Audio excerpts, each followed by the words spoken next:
Hello everybody, Randy Patrick here. It's once again time for a Housing Bubble 2.0 update.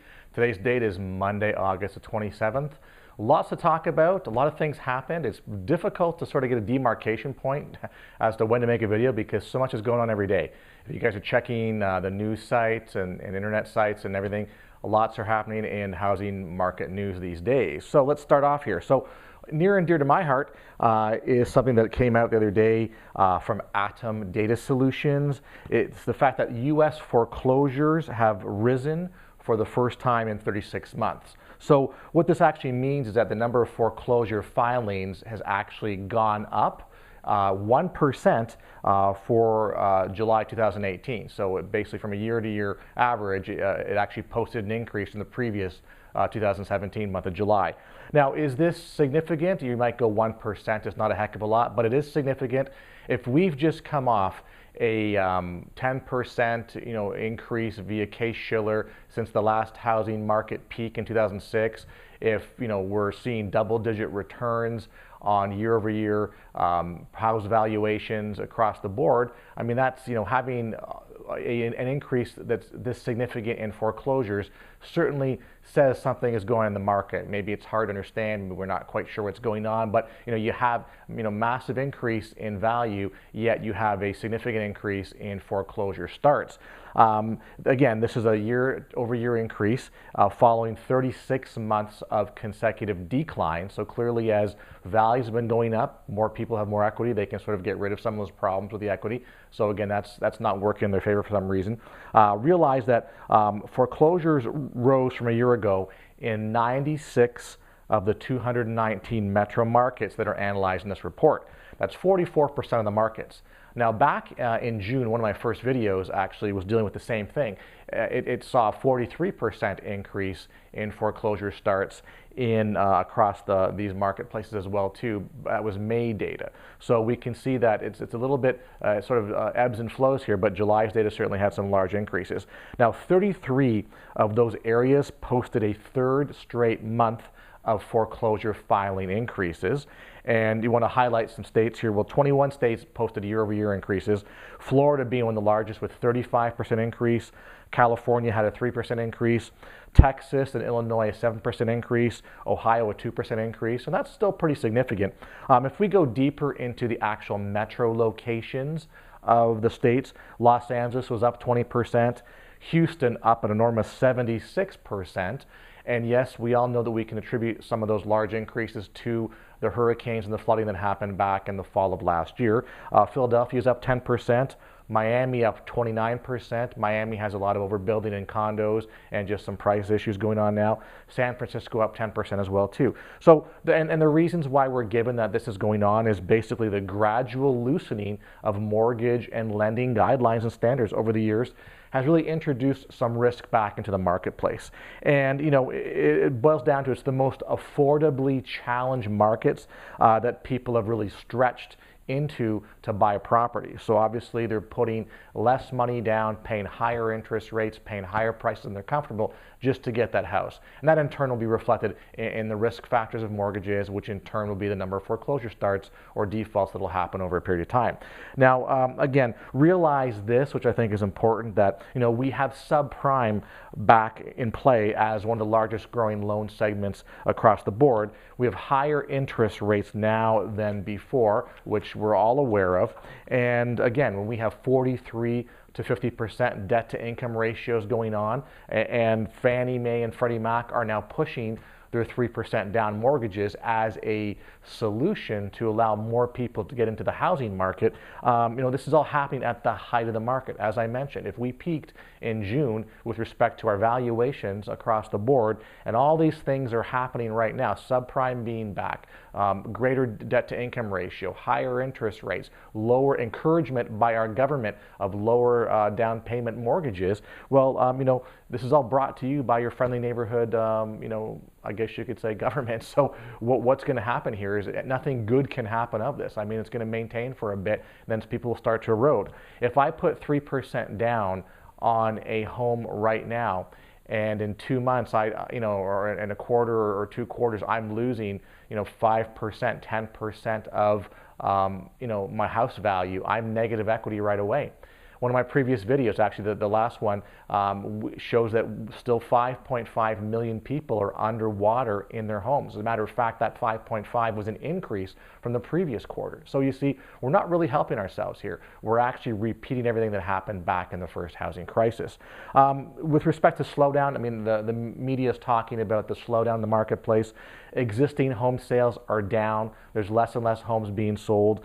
New home sales are down as well. I think July had a very underwhelming, that was the word, underwhelming number for new home sales.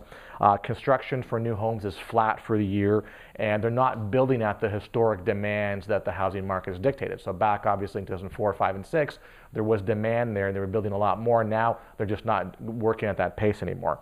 July's selling pace was 1.5% lower than this time in 2018 than it was in 2017, a year ago. Realtors are stating out loud that in NAR, National Association of Realtors, that buyers are priced out of the market now, and they're going to wait in the sidelines. They're going to wait to see what goes on and start looking for deals as opposed to jumping on low inventory properties as prices are rising. It doesn't make sense anymore for people. NAR states that, again, National Association of Realtors says that solid gains in home prices have reduced the demand. So again, buyers are sort of pulling back now. Coastal markets are feeling the slowdown the most. Typically, the coastal markets have the larger or quicker appreciation, and consequently, they're the faster ones to sort of slow down and sort of decrease. In Southern California, it is taking roughly 21 days, so that's 3 weeks, longer for a home to go from listing to escrow or pending status. So again, it's taking longer for homes. They were getting snapped up in a number of days, and now that's a 21-day, 3-week extra days on market, which certainly is, again, these are not massive indicators, but they're the start of some telltale signs that will come. Those 3 weeks will become 4 weeks, 5 weeks, 2 months as time goes on. Sellers are getting a rude awakening, and what I mean by that is they're putting their signs up. They're saying, okay, I need to get my property on the market now. I need to catch the wave while I can, still cash into my appreciation, but they're not receiving offers. So as we have, they have to lower prices. So we've had lower prices, price decreases. In my own market, I see there's been a significant number of price decreases where I live via the MLS. It's happening in other parts of the country. More inventory is coming on in other parts of the country as well too, which will really change it from a seller's market to more of a buyer's market. A senior economist from Zillow says that all this evidence is leading up, it's showing that we're in a struggling housing market. It's not the same as it was. We're probably not going to see these double-digit year-over-year increases anymore. We're going to start to see the slide happen now as the fall hits, which you got to be prepared for that. Looks like buyers are on strike, right? And again, is it higher mortgage rates? That's some of the debate out there. Higher mortgage rates are causing people to think twice. But again, they're also fed up with price wars. I think buyers are tired of having to bid each other and really bring up values to levels they can't attain or can't afford themselves. So it doesn't make sense anymore. So let's wait it out. Let's let the sellers make their first move and see what happens before we jump in. That's the sentiment now. So what are we all doing here? Where's this market headed? It's really kind of confusing because we have the majority of decreases we're seeing now, yet some pockets of the country still saw double-digit increases as well too. So it's really kind of weird. My perspective is, and I think most people that I see their comments on this site, which is pretty standard now, is don't buy yet, wait it out. Shifts are occurring all over, and we'll start to see more shifts coming as the fall hits. Zillow also released their market report, which they do every couple months. Many markets showing slowdown in appreciation, and again, this is year over year. I guess a year-over-year calculation. So we're comparing July 2018 with July 2017. Now, so Seattle's gone from a 14.1% appreciation to only a 9.1%. They went from leading the nation in appreciation to being 12th this year in appreciation. Now, realize that the key word here is appreciation. This year, markets are still appreciating, but there's a decline in the appreciation on a year-to-year basis. And now, if that's on a macro level, if we take a look at a micro level month to month, we start to see little slides happening on a month-to-month basis now. Portland's gone from a 9% last year to a 5.7 this year. Sacramento 9.2 to 5.7. New York's gone from a 6.8% to 5.9%. Obviously in New York, there's an overbuilding of luxury condos, and a lot of those luxury condos have been in the market for quite some time and are having to slash their prices dramatically. Boston's gone from an 8.2% increase to only a 6.9%. Tampa, where I'm from, has gone from a 14.2% increase to only a 10.6%. So listen, this sounds shattering, and again, it's the tip of the iceberg, I believe. Still, a 10.6% year-over-year return is pretty darn good. It's a double-digit return, but this just goes to show how, I guess you could say, soft we are in listening to the news. We expect to see double digits. We expect that it's going to go up, and it's not, and now it's causing concern, and we need to think about this. So to have a 14% return and a 10.6% return is still pretty darn good over the past couple of years, but not good for some people, I guess. Denver from 8.7 to 7.1. Orlando, just down the road from me here, 12.6 to 9.8. San Antonio, 8.4 to 5.6. And again, realizing these are annual increases. So all these that I've mentioned had an annual increase in 2017, year over year, that was higher. Now we've seen a decrease in the year over year. So that's interesting. Again, comparison for the month of July. So as time goes on, we're going to see some larger decreases. I expect more and more inventory to come on the market here. What typically happens in housing bubble mentality or theory is that people don't believe it, and they think it's going to keep going up and up, and they've put their houses out there and they expect I'm going to list the property and get my price. Well, you're not going to get your price anymore, and you may have to start decreasing your price to attract buyers, which is going to chip into that equity they thought they had.